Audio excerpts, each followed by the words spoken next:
ছায়া আর প্রাণ মুখোমুখি বসে আছে একটা রুমে। কেবিনও বলা যায়। রুমটাতে একটা টেবিল, দুইটা চেয়ার আর ফ্যান ছাড়া আর কিছুই নেই। রুমটাতে একটা জানালা, সেই জানালা দিয়ে অল্প বিস্তর রোদ আসছে তেরছাভাবে, আর আসছে মৃদুমন্দ হালকা হাওয়া। রুম জুড়ে বিরাজ করছে পিনপত নীরবতা। ফ্যানের ভন ভন আওয়াজ কানে এসে লাগছে তীক্ষ্ণভাবে। গরম বাড়ছে ধীরে ধীরে। ছায়া যেই চেয়ারটায় বসেছে তার সামনে একটা টেবিল, আর টেবিলের অপর পাশে প্রাণ। কিছুক্ষণের জন্য ভুলে যাও আমি অরণ্যের বন্ধু, আমাকে নিজের বড় ভাই ভাবো। তোমার মনে অনেক অভিযোগ আর অভিমান জমে আছে। জানো তো, সময় সবচাইতে বড় প্রতিষেধক। সব সময়ের উপর ছেড়ে দাও, তুমি ঠিক তোমার উত্তর খুঁজে পাবে। আপনার বন্ধু কোথায় চলে গিয়েছে? জানি না। ছায়ার ব্যথাতুর দৃষ্টি, প্রাণের অটল দৃষ্টি তাকে যেন অপরাধী বানিয়ে দিচ্ছে। সে কি আসলেই ভুল করছে? এত আত্মগ্লানি নিয়ে বাঁচা যায়? আমাকে অপরাধী ভাবছেন ভাইয়া? আমি যে তাকে আঘাত করেছি। প্রাণ ফুস করে একটা দীর্ঘশ্বাস ফেলে। সব ভুলে যাও, কাউকে অপরাধী ভাবছি না, সবাই পরিস্থিতির শিকার। তোমার এখন নিজের দিকে ফোকাস করা উচিত। নিজেকে হিল করো, নিজেকে নিজে সাহায্য করো। নিজের উপর আর কত জুলুম করবে? আমি তোমাকে কিছু মেডিসিন দিব। যখনই হ্যালুসিনেশন হবে, মাথায় যন্ত্রণা হবে, খেয়ে নিবে। ওষুধ দিয়ে অনেক সময় উপশম হয় না। মানুষ যতক্ষণ না সে নিজে ভালো চায়, নিজের মনোবল বাড়াও। ছায়া মাথা নাড়ায়। প্রাণ কিছুক্ষণ চুপ থেকে আবারও স্নিগ্ধ গলায় বলে, শরীরের সাথে মনের গভীর যোগসূত্র আছে। উভয় একে অপরের পরিপূরক। মন ভালো না থাকলে শরীর ভালো থাকবে না, আবার শরীর ভালো না থাকলেও মন ভালো থাকবে না। তাই নিজের ভালো রাখো, নিজের প্রিয়জনদেরও ভালো রাখো। এইভাবেই চলতে থাকে দিন। সময় তার রাজত্ব চালায় মানুষের জীবনে। কেটে গেল বহু বছর। কত বছর? আনুমানিক 2.5 বছর। অরণ্য যেন আবার ফিরে এলো নতুনভাবে, নতুন রূপে। এইবার তাকে দমায় কে? গভীর জামিনের তমর আর অতল গহীনে লুকোনো সেই দিশেহারা তরুণীর দুর্বোধ্যতার জাল ভাঙিল এই বুঝি। ছায়ার সম্বিত ফিরে। আচমকায় এক পরিচিত গলার আওয়াজে তার হুঁশ ফিরে। অতীতের কালো স্রোতে যেন কিছু মুহূর্তের জন্য যেন হারিয়ে গিয়েছিল সে। ছায়া অবাক হয়, ফিরে আসে বর্তমানে। ছায়া অরূপের কবর থেকে উঠে দাঁড়ায়, ধীর পায়ে এগিয়ে এসে অরণ্যের মুখোমুখি দাঁড়ায়। ঢাকা কেন ফিরে গেলেন না? ধরুপ কি আসলে আত্মহত্যা করেছিল, নাকি সেটা খুন ছিল? অনাকাঙ্ক্ষিত প্রশ্নে ছায়ায় পুরো শরীর যেন কম্পিত হলো। ছায়া তড়িৎ গতিতে চাইলো অরণ্যের পানে। আপনি কিভাবে জানলেন এত কিছু? কতদিন লুকিয়ে রাখতেন? সব জানারই ছিল। ছায়ার মনে অজানা আশঙ্কার জন্ম নিল। চিন্তার পোকারা কিলবিল করলো পুরো মস্তিষ্ক জুড়ে। খুন? আমার তাই মনে হলো। নয়তো আদৌ আপনার অরূপদা এমন কাপুরুষের মতো নিজের জীবন দিয়ে দেওয়ার মানুষ ছিলেন বুঝি? ছায়া দরদর করে ঘামলো এই ভোরবেলায়। কপাল বেয়ে সূক্ষ্ম চিকন ঘাম বেয়ে পড়লো চিবুক বেয়ে। তার মাথায় আগে কোনো কেন আসেনি এইসব? কেন আসেনি? সে তো তখন যথেষ্ট ছোট ছিল, বোঝার বয়স হয়নি এত কিছু। কিন্তু এখন সে তো অনেক বড় হয়েছে, সব বুঝে। ছায়া নিজের ওড়নাটা খামচে ধরে, চঞ্চল চোখ জোড়া অরণ্যের মুখে নিক্ষেপ করে।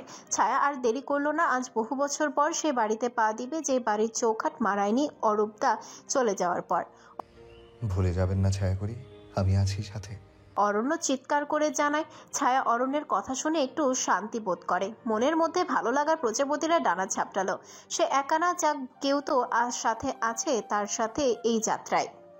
ছায়া, কেমন আছিস? ভালো আছিস? তুই কেমন আছিস? কোনো যোগাযোগ বন্ধ করে দিলি? রিয়া ঝাপড়ে ধরে ছায়াকে। এত বছর পর প্রাণপ্রিয় বান্ধবীকে কাছে পেয়ে ছায়া নীরবে হাসে। তার আত্মাও যেন শান্তি পেল। তারও তো ভালো লাগতো না এই মেয়েটা থেকে দূরে থাকতে। ছায়ার যে নিজের অপরাধবোধ কাজ করতো রিয়ার সামনে, তাই সে সামনে আসতো না। অরূপ তাকে মনে পড়ে যেত। সে কি করত? একটু ভালো থাকার জন্য না হয় একটু স্বার্থপর হলো। আমিও ভালো আছি রিয়া। আমার যে অনেক কিছু জানার বাকি। আমার তো সাহায্য প্রয়োজন। রিয়া অবাক হয়, হাজারো প্রশ্ন মনে নিয়ে ছায়ের দিকে তাকায়। কি জানতে চাস? আর কিসের সাহায্যের প্রয়োজন? আমি সব সময় আছি তোর পাশে, নির্দ্বিধায় বল আমাকে। ছায়া কিছুটা আশ্বস্ত হলো। সময় অনেক সময় কাছের মানুষকে পর করে দেয়, আবার পরকে আপন। আবার কিছু কিছু সম্পর্ক কখনোই পরিবর্তন হয় না, আজীবন একই থাকে। ছায়ার অধরে স্মিত হাসির ধারা ফুটে ওঠে। আন্টি আর আঙ্কেল কোথায়? বাবা ব্যবসার কাজে সিলেটে গিয়েছে, আর মা সেই সাত সকালে মন্দিরে গিয়েছে, আসতে অনেক দেরি। ছায়া আশেপাশে চোখ বোলায়, এরপর সতর্কতার সাথে বাড়িতে ঢুকে। আমি যে এসেছিলাম কাউকে বলিস না, আর আমাকে একটু অরূপদার রুমটাতে নিয়ে যা। দাদা ভাইয়ের রুম লক করা, সেই দিনের পর আর খোলা হয়নি। চাবি বোধহয় মায়ের ঘরে, তুই একটু দাঁড়া, আমি খুঁজে আনছি। রিয়া চলে যেতে নিলে ছায়া অরূপদার ঘরের দরজার দিকে তাকায়। মনে দোলা দেয় পুরানো কিছু মধুর স্মৃতি। কত কান ধরে এই দরজার বাইরে দাঁড়িয়ে থাকতো, পড়া না পারলে শাস্তি পেতে হতো, আর অরূপদা কপাল কুঁচকে তাকে আর রিয়াকে শাসন করত। এই ছায়া, পেয়েছি। ছায়াকে অন্যমনস্ক দেখে রিয়া ধাক্কা দেয়। ছায়ার হুঁশ ফিরে। আমি খুলছি, দে আমাকে। ছায়া তালা খুলে ভেতরে ঢুকে। একটা ভ্যাপসা গন্ধ নাকে গেল। বহুদিন দরজা জানলা বন্ধ থাকায় এরকম ভ্যাপসা গন্ধ হয় ঘরে। ছায়া রুমে ঢুকে ঘরটা ভালো করে দেখে নিল। পুরো রুমের আনাচে কানাচে সব তার পরিচিত। পরিচিত ঘরে শুধু পরিচিত মানুষটাই নেই। ছায়ার মনটা খারাপ হয়ে যায়। সে এগিয়ে যায় টেবিলের দিকে। গুটি কয়েক বই, খাতা আর কলম। টেবিলের পাশে একটা বুকশেলফ। খুব পড়ুয়া ছিল তার টেবিল, আর বুকশেলফ দেখলেই বোঝা যায়। ছায়া কয়েকটা বই হাত দিয়ে ছুঁয়ে দেয়। ধুলোবালির আস্তরণ পড়ে আছে। ছায়া ওড়না দিয়ে বইগুলো পরিষ্কার করলো। একটা বই হাতে নিয়ে তা উল্টে পাল্টে দেখলো, তখনই একটা শুকনো ফুল বইয়ের ভাঁজ থেকে নিচে পড়ে যায়। ছায়া সেই ফুলটা হাতে নিয়ে দেখে গোলাপ ফুল, শুকিয়ে গিয়েছে একদম। ছায়া ফুলটা নিজের ওড়নার এক কোণায় বেঁধে নেয়। এরপর যায় আলমারির কাছে। আলমারিটা খুলে দেখে জামা কাপড় দিয়ে ভর্তি। কি অদ্ভুত, মানুষ চলে যায় অথচ রয়ে যায় তার ব্যবহার্য জিনিসপত্র, তার রেখে যাওয়া স্মৃতি। একটা পাঞ্জাবি হাতে নিয়ে ছায়া ঘ্রাণ নেয়। আহা, এই যে তার অরূপদার গায়ের সুবাস। ছায়া নাক ভরে সে সুঘ্রাণ নেয়। রিয়া গিয়ে বারান্দার দরজাটা আর ঘরে জানালা খুলে দেয়। ছায়া পাঞ্জাবিটা হাতে নিয়ে বারান্দায় গিয়ে দাঁড়ায়। সে বারান্দায় কত কত ফুল ছিল, কয়েকটা ফুল তো ছায়া নিজে লাগিয়ে দিয়ে গিয়েছিল। সে এবার হাসনাহানা ফুল লাগিয়ে দিয়েছিল। অরূপদা প্রতিদিন খুব যত্ন নিত। নিজে বাসায় না থাকলে রিয়াকে দিয়ে পানি দেওয়াতো। আর রিয়াটা হয়েছে সেই পাজি, ডেইলি ডেইলি চিল্লাচিল্লি করতো এই নিয়ে, ঘুষও নিতে চাইতো। তখন ছায়া নিজে এসে পানি দিয়ে দিত। অথচ এখন গাছটা মরে গিয়েছে, কেউ যত্ন নেয় না। এত অযত্ন কেন গাছগুলোর প্রতি? এই ঘরে আসার নিষেধ আমার, আর মায়ের, বাবার আদেশ। ছায়ার বুক চিরে দীর্ঘ একটা শ্বাস বেরিয়ে আসে। আকাশের দিকে তাকায়। আকাশে আজ মেঘ নেই, পাখিরা উড়াউড়ি করছে। সূর্যের তেজও নেই বললেই চলে। সেই দিনের পুরো ঘটনাটা খুলে বল আমাকে রিয়া। রিয়া কিছুটা সময় নেয়। বান্ধবীর মনের অবস্থাটা সে বুঝতে পারছে। ভাইয়ের জন্য তার নিজেরও মন পড়ে। কত আদরই না করতো ভাইটা। বাবা মায়ের কাছে আবদার করে যা পেত না ভাই সেটা তাকে এনে দিত। কত যত্ন করে আগলে রাখতো। আজ বুঝি এইসব কিছুই রইল না। ভাবতেই অবাক লাগে আজ দাদা ভাই তাদের মাঝে নেই। ওই দূর আকাশে তারা হয়ে গিয়েছে। আসলে কি মানুষ মারা গেলে আকাশে তারা হয়ে যায়? কই, সে তো কত কথা বলে তারাদের সাথে। তারারা তো তার সাথে কথা বলে না, খালি ওই দূরে থেকে মিটিমিট করে চলে। আচ্ছা, তারা কি নিজের আলো দ্বারা শুধু তাদের অস্তিত্বের জানান দেয় আর বলে এত দুঃখ কিসের মেয়ে, আমি আছি তো? সেই দিন রাতে দাদাভাইকে বাবা থাপ্পড় মারে আর ত্যায্যবদ্ধ করে। দাদাভাই সেই দিন মনে খুব আঘাত পেয়েছিল। নিজের জাত কুল ত্যাগ করা কি খুব সহজ কথা? খুব কঠিন, কিন্তু দাদাভাই করেছিল। সে ভালোবেসেছিল, ভালোবাসায় মানুষকে রক্ষা করতে চেয়েছিল, কিন্তু এই নিষ্ঠুর সমাজ থেকে। মনে একরাশ কষ্ট নিয়ে দাদাভাই সেই দিন বাড়ি থেকে বের হয়ে যায়। আমরা কেউ জানতাম না দাদাভাই কোথায়। বাবার কড়া আদেশ ছিল দাদাভাইয়ের সাথে যোগাযোগ না রাখার। মা একেবারে ভেঙে পড়েছিল। মা লুকিয়ে লুকিয়ে দাদাভাইকে ফোন দেয়। দাদাভাই জানায় সে আর ফিরবে না। মা অনেক আকুতি মিনতি করে দাদাভাইকে রাজি করায়। দাদাভাই মায়ের সাথে না পেরে বলে সে আসবে। বাবা চলে গিয়েছিল সিলেট 1 সপ্তাহের জন্য। ভাইয়া ঠিক 6 দিন পর বাসায় আসে সন্ধ্যায়। মা পুজো দিচ্ছিল। ভাইয়া ধীরে ধীরে বাড়িতে আসে। ভাইয়ার কাপড়ে ধুলোবালি ছিল, মাথার চুলেও ধুলোবালি লেগেছিল। মা দাদাভাই এই অবস্থা দেখে দৌড়ে গিয়ে ধরে। দাদাভাই খালি একটা শুকনো হাসি দিয়ে বলেছিল, আমাকে ক্ষমা করে দিও মা। মা সেই দিন দাদাভাইকে জড়িয়ে ধরে খুব কেঁদেছিল। সেই দিন রাতে মা দাদাভাইকে আর আমাকে নিজের হাতে খাইয়ে দেয়। পরের দিন দাদাভাই আর নিজের রুম থেকে বের হয়নি। দাদাভাই খুব চিন্তায় ছিল কিছু একটা নিয়ে। দাদাভাইয়ের মুখ একেবারে শুকিয়ে গিয়েছিল। আমাকে ডেকে বলেছিল, আমার কিছু হয়ে গেলে কমলের পাশে থাকিস। আমি কিছুই বুঝতে পারিনি সেই দিন। বিকেলে আমি আর মা একটু মন্দিরে গিয়েছিলাম সন্তোষী মায়ের পুজো দিতে। আস্তে আস্তে সন্ধ্যা হয়। এসে দেখি দাদা ভাইয়ের দরজা ভিতর থেকে বন্ধ। দাদা ভাইকে মা প্রসাদ দিতে গিয়ে ডাকলো অনেকবার, কোনো শব্দ নেই। মা জোরে জোরে ডাকলেন কিন্তু সারা শব্দ পেল না। মা অনেক ভয় পেয়ে যায়, খারাপ কিছুর ভয়ে।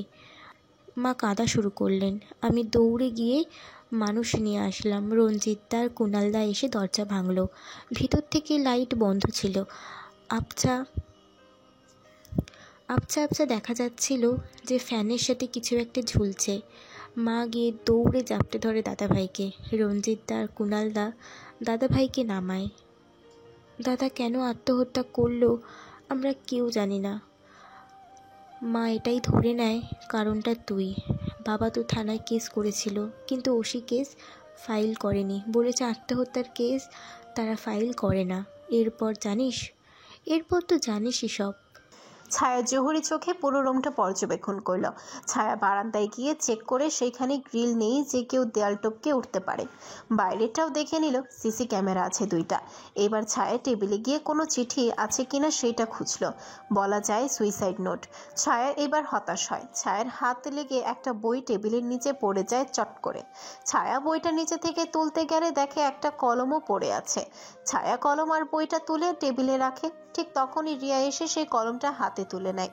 আরে এই কলমটা তো কত খুঁজেছি। আমার জন্য একটা এনেছিল আর ভাইয়ার কাছে একটা ছিল। লাবিব ভাইয়া দাদা ভাইয়ের বন্ধু সে ইংল্যান্ড থেকে পাঠিয়েছিল। এইটায় অডিও রেকর্ডিং সিস্টেম আছে। এটির একটি অভ্যন্তরীণ মেমোরিও রয়েছে যা একটানা 16 ঘন্টা পর্যন্ত অডিও রেকর্ড করতে পারে। পেন অডিও রেকর্ডার ডিভাইসের তো চার্জ নেই রে। কম্পিউটারে ইউএসবি পোস্টে একটি চার্জ করতে হয়। আমি অডিও শুনতে কম্পিউটারে সংযোগ করতে হবে। তুই অপেক্ষা কর, চার্জ হয়ে নিকাকে। রিয়া নিজের ঘরে গিয়ে চার্জ দিয়ে দিল। ছায়ার কেন জানি খুব চিন্তা হচ্ছে। সে পুরো ঘর জুড়ে পায়চারি করলো কিন্তু টেনশন দূর হচ্ছে না। এইখান থেকে কিছু না পেলে যে রহস্যের জাল ভেদ হবে না। রিয়া যেই না কলমের রেকর্ডিংগুলো অন করলো, ছায়া চটপট বসা থেকে উঠে আসে আর একটার পর একটা ক্লু খুঁজতে থাকে। যদি একটা এইখানটায় কিছু থাকে, কলমটায় একটার পর একটা রেকর্ডিং চলছে। এর মধ্যে একটা অন হতেই ছায়া আর রিয়া যেন থমকে যায়। একটি গান। আমি তোমায় ভালোবাসি, জগতে হইয়াছি দোষী। আমি তোমায় ভালোবাসি, জগতে হইয়াছি দোষী। না পাইয়া তবু খুশি, না পাইয়া তবু খুশি। তোমার ছবি আঁকলাম অন্তরায়। ছায়ের চোখের জল ছলছল করছে, এখনই যেন টুপ করে পড়বে। রিয়া ছায়ের চোখের জল দেখে ঝট করে রেকর্ডিংটা পাল্টে দিল। এর মধ্যে আরো একটা রেকর্ডিং আসতেই তারা হয় ভীত সন্ত্রস্ত। ছায়া উঠে চট করে দরজাটা লাগিয়ে দেয়। কাপা কাপা পায়ে এসে ছায়া আর রিয়া একসাথে বসে। রিয়া ঢোক গিলে মুখে হাত চেপে কান্না থামায়। স্বরনালী কাঁপছে বেগতিক ভাবে। কোনো আওয়াজ বের হচ্ছে না, হতবিহ্বল হয়ে পড়ে। কমলের কিছু হলে আমি তোদের ছেড়ে দিতাম ভাবলে কি করে? তোরা যে ওই পবিত্রার গায়ে তোদের নোংরা হাতের ছোঁয়া লাগাতে চেয়েছিস, সেটাই তোদের কাল হলো। তোদের খেলায় কমলকে সামিল করে খুব বড় ভুল করে ফেলেছিস। নিজের গর্ত নিজে খুঁড়েছিস। সত্য চাপা থাকে না কোনোদিন। সত্য দিনের আলোর ন্যায় সত্য। অট্টহাসির আওয়াজ আসছে কর্কশ কণ্ঠের, বোঝা যাচ্ছে না কে। আচ্ছা তাই কীভাবে বাসাবি? তুই নিজে বেঁচে থাকলে তো আমার ভাইদের গায়ে হাত দেওয়া তোর সব চাইতে বড় ভুল। আয়ান তো গুটি মাত্র। কাউকে শ্বাসরুদ্ধ করার শব্দ আসছে। কেউ যেন গোঙাচ্ছে, যেন গলা মুখ নাক চেপে ধরা হয়েছে। কয়েকটা জিনিস ছোড়ার আওয়াজ পাওয়া গেল। ঘরের কিছু একটা যেন পড়লো ফ্লোরে। ঝংকার তৈরি হলো। কয়েকজনের দৌড়ে গিয়ে আটকানোর শব্দ পাওয়া গেল। শালা তেজ এর পরেও কমে না। ওরে ধর। খুব লাগলো না? একটা মাইরে এমনে কইছি দেখা। কয়বার শুনছস তার লাগে এত যে টান? অরূপ যেন কিছু একটা দিয়ে সেই লোকের মাথায় বাড়ি মারে। সবাই সেদিকে দৌড়ে যায়। বিশ্রী সব গালাগালি উচ্চারণ করছে। এইবার যেন আবারও চেপে ধরে। ছটফটানোর আওয়াজ ছাড়া আর কোনো শব্দই পাওয়া গেল না। তৈরি হলো এক গুমট পরিবেশ। হাওয়া যেন ভারী হলো। অনেক তরপড়ানোর পরে হঠাৎ করেই থেমে যায় সব। চঞ্চল সমীরণ যেন হঠাৎই তার প্রবাহ বন্ধ করে দেয়। একে ঝুলিয়ে দিয়ে বের হ সব। 2-3টা পায়ের আওয়াজ শোনা যাচ্ছে, যেন পুরো ঘরময় পায়চারি করছে। পরে আর কিছুই নেই। রিয়া রেকর্ডিং অফ করে দেয়। ছায়া আর রিয়া একে অপরের দিকে তাকিয়ে দুয়ে দুয়ে 4 মিলিয়ে ফেললো যেন। ছায়া নিজেকে শক্ত করলো, মনোবল হারালে চলবে না। তাকে শক্ত থেকে এখন সব বের করতে হবে। চোখ থেকে বের হওয়া অবাধ্য অশ্রুগুলো হাতের উল্টো পিঠে দিয়ে মুছল। ছায়া রিয়াকে উদ্দেশ্য করে কান্না ভেজা কণ্ঠে বলে, এইসব যাতে 5 কান না হয়, সব বের না হওয়া অবধি এটা তোর আর আমার মধ্যে থাকবে। রিয়া মাথা নাড়ায়। হেঁচকি তোলে, কাঁদে রিয়া। দাদাভাই আত্মহত্যা করেনি ছায়া, খুন হয়েছে। ছায়া রিয়াকে বুকে জড়িয়ে নেয়। রিয়া লেপ্টে রইল ছায়ার সাথে নিবিড়ভাবে। ক্ষণে ক্ষণে ঈষৎ কাঁপুনি দিয়ে উঠছে শরীর। আমি এখন যাচ্ছি। এই পেনটা আমার কাছেই থাক। তুই নিজেকে শক্ত রাখ।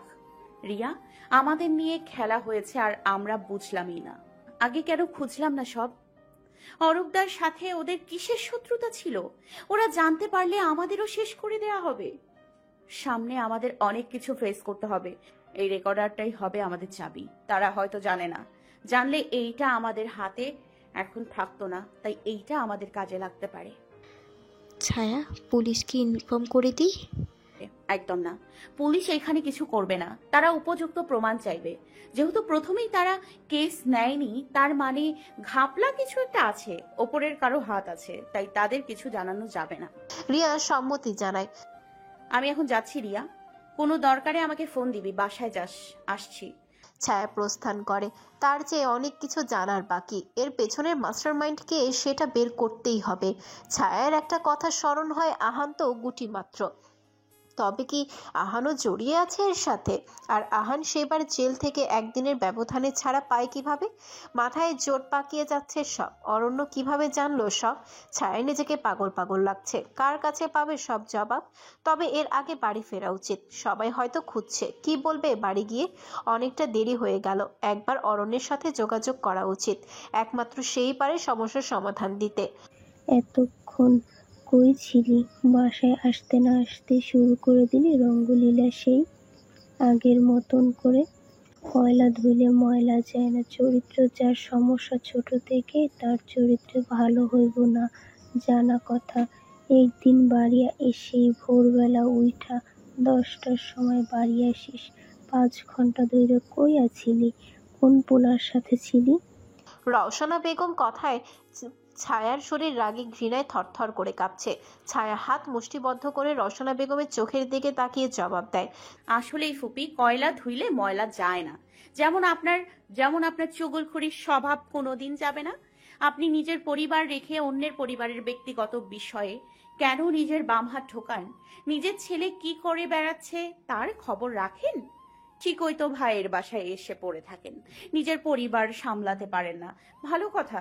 অন্যের পরিবার আপনার সামলাতে হবে না। আর আমি প্রাপ্তবয়স্ক, নিজের বুঝ জ্ঞান আছে আমার। আমার জ্ঞানের অভাব, আপনার জ্ঞানের অভাব। এইরকম কথা বলে নিজের ছোট মন মানসিকতার পরিচয় দেবেন না। ছায়া জবাবের অপেক্ষা না করে হনহন করে নিজের ঘরে গিয়ে দরজা বন্ধ করে দেয়।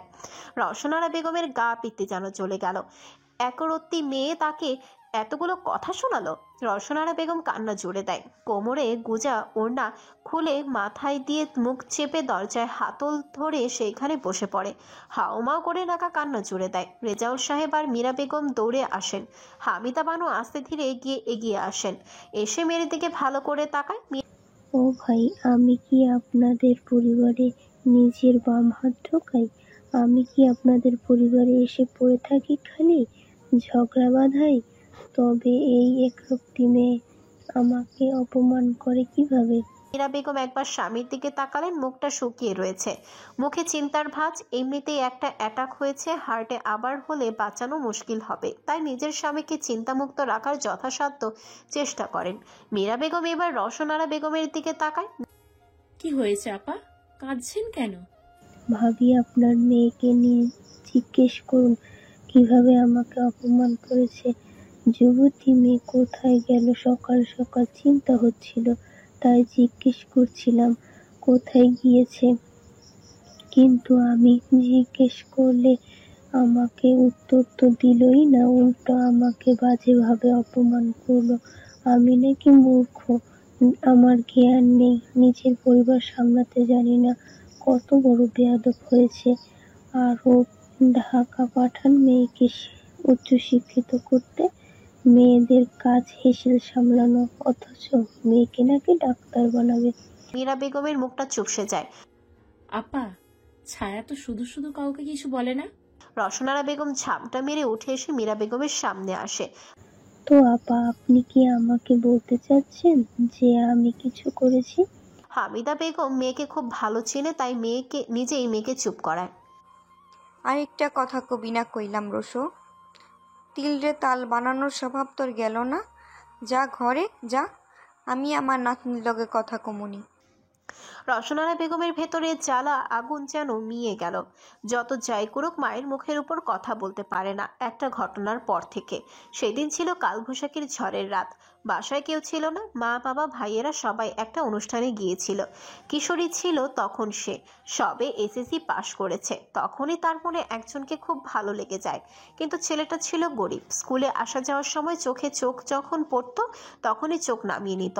এরপরে ভালো লাগার পাখি মনে উড়াল দেয়। সেই দিন রাতে সে সেই ছেলেকে জরুরি ভিত্তিতে তলব পাঠায়। ছেলেটা আসতে তাকে ফুসলে ফাসলে নিজের ঘরে যেতে বলে। যেই না নিজের ঘরে গিয়ে দরজা বন্ধ করবে, ঠিক তখনই কারো গর্জন কানে আসে। সে ঘাবড়ে যায়, এখন কি করবে।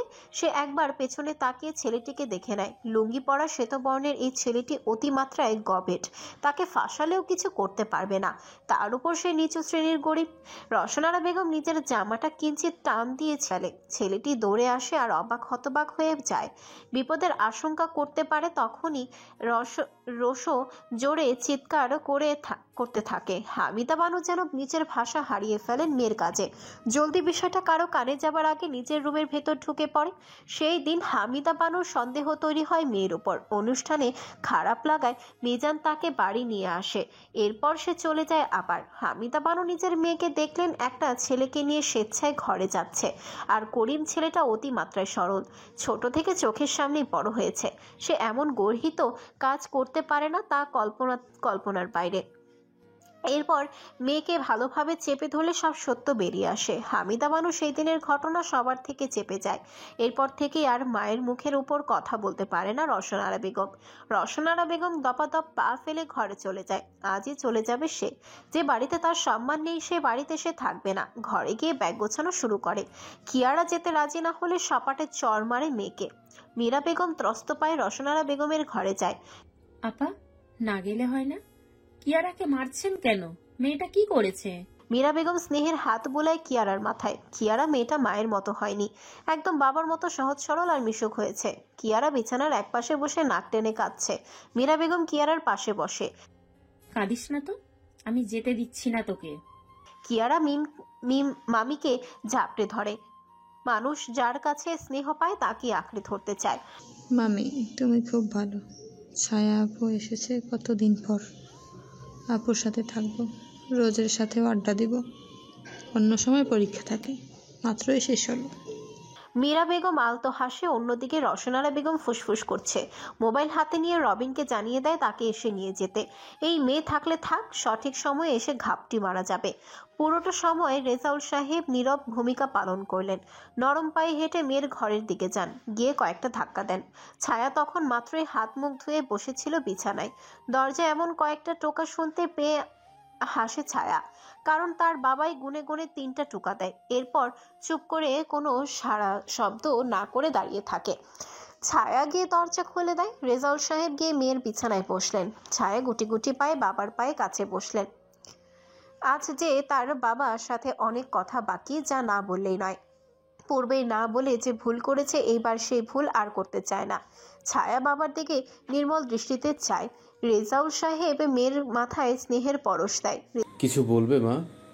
বাবা, তোমাকে যে অনেক কিছু বলার বাকি। আমি তোমার কাছে কিছু চাইবো, দেবে আমাকে? রেজাউল সাহেবের চোখের কোণে জল চলে আসলো। মেয়ে প্রায় 5-6 বছর পর কিছু চাইবে, মুখ ফুটে সে কি না দিয়ে পারে? স্নেহের কণ্ঠে শুধায়, কি চাও মামুনি? বাবা, আমার যে অনেক কিছু জানার বাকি। অরূপদা আত্মহত্যা করেনি, খুন হয়েছে। রেজাউল সাহেব কিছু মুহূর্তের জন্য স্তব্ধ হয়ে যায়। এত ভালো আর সভ্য ছেলেটা খুন হয়েছে? তার শত্রু ছিল? জিজ্ঞাসু দৃষ্টিতে মেয়ের পানে চায়। ছায়া আহানের করা বিশ্বাসঘাতকতা, তার সাথে করা অন্যায়, সেদিন তাকে রেপ করার কথা সব খুলে বলে বাবাকে। এরপর গিয়ে সেই পেন রেকর্ডারটা এনে বাবাকে শোনায় সব। রেজাউল সাহেব বিমূর্ত হয়ে যায়। তার বুকে চাপ অনুভব করছে। এত কিছু হয়ে গেল আর সে এত বছর জানতে পারলো। ভেতরটা অনুশোচনায় ছেয়ে গেল, আত্মগ্লানিতে দগ্ধ হতে লাগলো। মেয়েকে বলা প্রতিটি কথা স্মরণ হলো। মেয়ের উপর যাওয়া এত বছরের ঝড় টের পেল।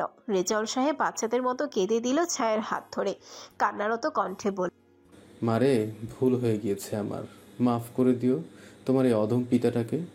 সে তোমাকে রক্ষা করতে পারেনি, আমি আদর্শ পিতা হতে পারিনি। আজীবনের জন্য তোমার চোখে ছোট হয়ে গেলাম। আমার সোনার টুকরো মেয়েটাকে আগুনে ঠেলে দিলাম। ছায়া বাবার বুকে আছড়ে পড়ে। এইভাবে বলো না বাবা। বাবা, আমার যে সব জানতে হবে। অরূপদাকে ন্যায্য বিচার পাইয়ে দিতে হবে, অপরাধীদের শাস্তি দিতে হবে। এইসব কাউকে বলো না, মাকেও না।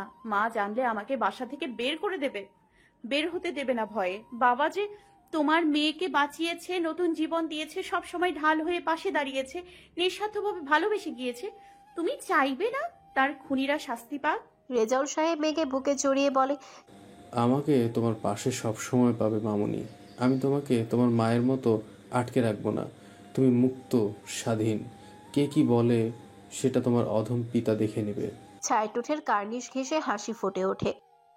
এই মেখলা দিনে একলা, ঘরে থাকে না তো মন, কাছে যাব কবে পাবো ওগো তোমার নিমন্ত্রণ। এই মেখলা দিনে একলা, ঘরে থাকে না তো মন, কাছে যাব কবে পাবো ওগো তোমার নিমন্ত্রণ। লীলা ওই বিশাল আকাশের ধূসর মেঘেদের পানে তাকিয়ে গান গাচ্ছে। হঠাৎই তার মুঠোফোনটি বিপ বিপ করে বেজে ওঠে। নীলা মোবাইলটা নিয়ে দেখলো নাম্বারটা পরিচিত নয়। ধরবে নাকি ধরবে না, অপু 10-20 করতে করতে ফোনটা গেল কেটে। আবারও মোবাইল কাঁপিয়ে ফোন আসলো। নীলা চট করে ধরে ফেলে। ওই পাশ থেকে একটা পুরুষালী কণ্ঠ বলে ওঠে, হে মিস ঝকরাইটেওয়ালি, কেমন আছো? নীলা আবারও নম্বরটা দেখে নিল, কিন্তু না, নাম্বারটা তার কোনো বন্ধুর নয়। এই ছেলে, কে আপনি? আবার তুমি তুমি করে বলছেন? আমি তো তোমাকে চিনি, সেই যে রাস্তায় পড়ে গেলে আমি আকাশ। নীলা এইবার নিজের ভাবমূর্তির পরিবর্তন করলো। ঝগড়ার প্রস্তুতি যেই না নিল, ওই পাশ থেকে ভেসে আসলো, আমার মনের শরতে নীল আকাশে স্বচ্ছ পেজা তুলোর মতো কেন উড়াউড়ি করছো মে? এই বেনামি আকাশটাকে নিজের করার পায়তারা করছো বুঝি? নীলা কিছুক্ষণ চুপ থাকলো। ঠোঁটের কোনায় চিকন হাসির রেখা ফুটে উঠল। না, ছেলেটাকে যত খারাপ ভেবেছিল ততটা না। Such a cool man. নীলা এবার গলা ছেড়ে একটা শুকনো কাশি দিয়ে বলল, এই যে মিস্টার আকাশ ফাকাশ, শুনুন, আমি এই 3 বছর আগে একটা জটিল সিদ্ধান্ত নিয়েছি। কি সিদ্ধান্ত নিয়েছো? দেখো, বিয়ে শাদির ব্যাপারে কিছু হলে কিন্তু। কিন্তু কি? কচু গাছে গলায় দড়ি দেবেন? ভ্যাবাচাকা খেয়ে যায়। ইয়ে মানে কচু গাছে কোনো বট গাছেও তো দিতে পারি। নীলা খিলখিল করে ওঠে। আকাশ নীলার হাসির শব্দ শুনে নিজেও হেসে দেয়। আমি ঠিক করেছি যে আজ স্টুডেন্ট ছায়ার ভাবি হব, কিন্তু দুঃখের বিষয় হচ্ছে নেই, ছায়ার ভাই নেই। তাই ঠিক করেছি ছায়ার ভাসুর অথবা দেবরকে পটিয়ে বিয়ে করে ফেলবো। আকাশ যেন আরেকটা ধাক্কা খায়। আকাশ টেবিলে নিজের হাতে মুখে ভর দিয়ে কথা বলছিল। তার হাতটা চট করেই সরে যায় আর আকাশের মুখ গিয়ে টেবিলে ভারী লাগে, আর মুখ দিয়ে বেরিয়ে আসে, আহ। ম্যামা করছেন। আর যদি দেবর বা ভাসুর না থাকে? তবে ছায়া সতীন হয়ে যাব। এইবার আকাশ খুক খুক করে কেসে ওঠে। মনে মনে বলে, অরণ্য ভাইয়ের ঘাড়ে না চেপে বসে এই মেয়ে। অরণ্য ভাই একদম জানে মেরে ফেলবে। এতক্ষণ তো লাইনেই ছিল। হায় রে দুনিয়া, এই ছোটি সি বাচ্চা কি দিল না টুট যায়। হায় মে মার জাওয়ান। মেয়ে, তোমার কথা শুনে আমার হার্ট না ফেল করে বসি। বিয়ের আগেই বিধবা হবে। হ্যাঁ? না হ্যাঁ। মোবাইলের দুই পাশ থেকে অট্টহাসির আওয়াজ শোনা যায়। এই ভাই, কার সাথে প্রেম করেছিস? আকাশ এইবার জিভে কামড় দেয়, মোবাইলটা চট করে কেটে দেয়, আর মনে মনে বলে এই ডাইনির বাচ্চাটার জন্য সারা জীবন সিঙ্গেল থাকতে হবে। আমার প্রেমটা হয়েও হলো না। এক আকাশ সমান আফসোস। অনন্যা চোখ দুটো ছোট ছোট করে ভাইয়ের দিকে তাকিয়ে আছে। হে হে হে, বন্ধুর সাথে কথা বলছিলাম। ওমা, তাই নাকি? আমার মনে আকাশে স্বচ্ছ পেঁজা তুলোর মতো কেন উড়াউড়ি করছো মেয়ে? এই বেনামি আকাশটাকে নিজের করার পায়তারা বুঝি করছো মেয়ে? কে বলেছে? কোনো ছেলেকে বলেছি বুঝি? এই ভাইয়া, তোমার সব ঠিকঠাক আছে তো?